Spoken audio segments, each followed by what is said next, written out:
Good evening, guys. It's a rainy afternoon today.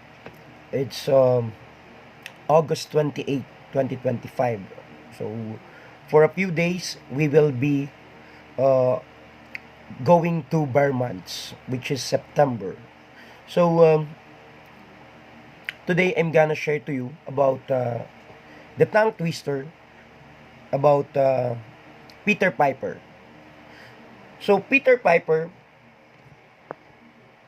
is a tongue twister which we can trace back in the book Peter Piper's Practical Principles of Plain and Perfect Pronunciation.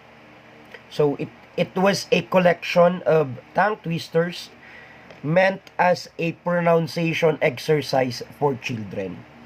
So it was first published in 1813.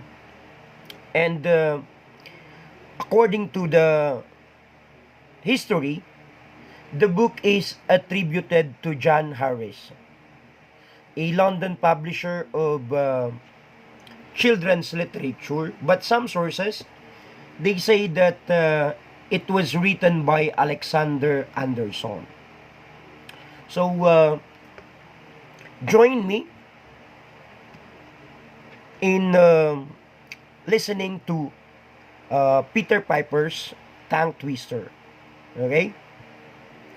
So, let's begin. Peter Piper picked a peck of pickled peppers. A peck of pickled peppers Peter Piper picked. If Peter Piper picked a peck of pickled peppers, where's the peck of pickled peppers Peter Piper picked? So, let's try it faster.